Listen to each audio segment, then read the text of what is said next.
think, like most scrimmagers, it's a mixed bag.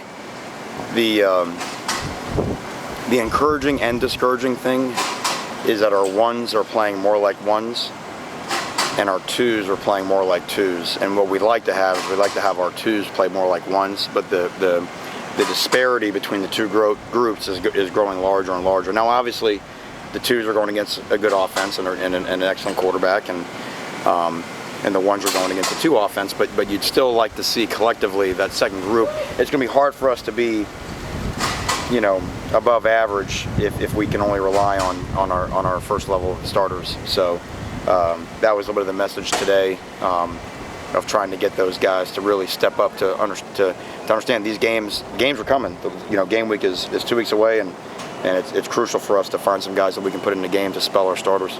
Who really stood out to you in the scrimmage, impressed you individually? Let's see. I would say Shaq Quarterman played very well. Quan Johnson had a nice scrimmage on the back end again, along with all three safeties, Jamal and Rayshawn, all played very well. Corn Elder had a interception for a touchdown. That was a big play.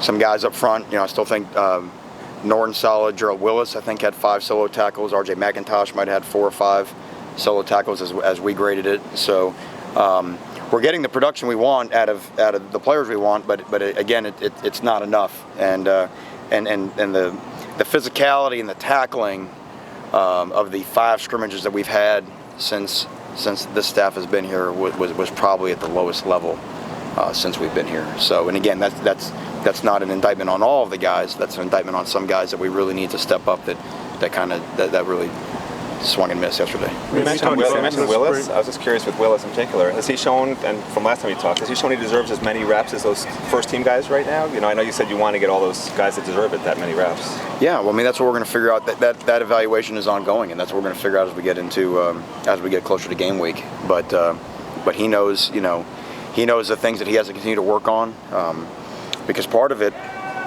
also is the ability to. There's the ability to make a play, but then there's also the issue of not being where you're supposed to be, and giving up plays, and sometimes get your playing time in a way is not dependent on how much good you can do. It's dependent on how little bad you can do, if that makes sense. So he's one of those guys that certainly is trying to focus in on first not burning the house down before we worry about how we attack the other people. Manny, in the spring you talked so much about, or you talked at times about playing with energy and wanting to see that excitement, passion. 2 weeks into fall camp, how would you evaluate where that part is with your defense? I loved it. I loved it through the first week and a half. This week is undeniably the hardest week of camp. We went for 10 days. This is the week where we are still 2 weeks out from game week. This would be the dog days of 2-a-days. We told them as a coaching staff that we would be harder on them this week than almost any other week.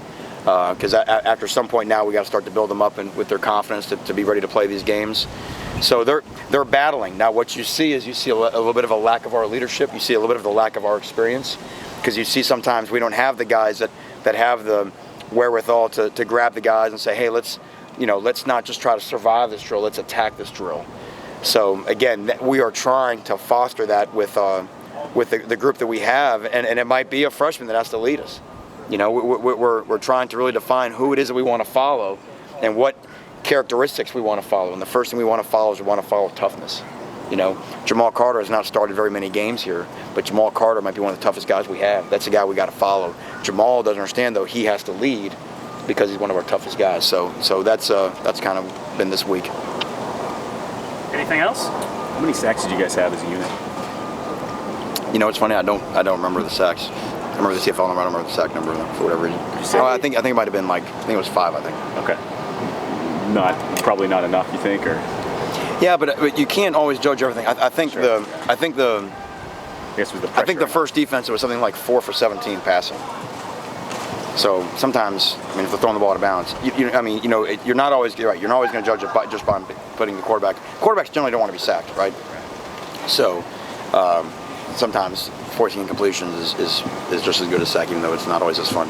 Coach told us that the backup quarterbacks played live. They took off the no-contact jerseys. What was that like for your D-line? Were there a lot of sacks on them? No, I think they thought there would be, but again, fear is a great motivating factor, so that ball came out sometimes differently than it did before. I think what it was a good challenge for us was on scramble, rush lane integrity and quarterbacks who, now maybe a guy slightly tagged him and he started running with the whistle had blown. Yesterday they started scrambling, and we count scrambles in our pass defense, not run. Those are the NCAA counts them as run plays. They're really not run plays; they're really passes. So that was a little bit tested yesterday. How's Manny? Obviously, I'm sorry, Pierre. Manny, obviously, at weak side linebacker, you have some players who are not at full strength. How is Jamie taking advantage of that in terms of more reps, or what does he do well? I think the biggest thing with Jamie is, I was just telling him today, is his confidence in himself. Again, when you're a young guy and you're trying to learn everything and be perfect, and that's really hard, so what we're trying to talk to him about is trust yourself, let the game come to you, and just let it go. I think he's got a really bright future. I think he's physically gifted, but it's just at bats. That's all it is, and just persistence will turn him into a good player. How's Malik Young progressing? I guess getting more reps. Malik had an interception last night again. What stands out about Malik is, one, he's fast, and fast players know they're fast, so that affects their confidence in terms of how they cover.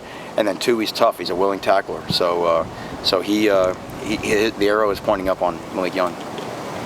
Just curious your thoughts. Rayshon Jenkins, obviously he's played a lot here in the past, but what are you seeing with him, and maybe what kind of season are you hoping? Well, we need him to be really one of our best players. But I think Rayshon's a guy that's more dedicated to the program than he's been in the past. I think he's more bought in. I think he would tell you that than he's been in the past, and he's working extremely hard. Physically, super gifted. In terms of his ability to run, his tackles very well, physical guy. I think we've got him in a position where I think he can really affect the game, and do a lot of great things for us. So we need him to be really great for us this year. Thank you all very much, guys.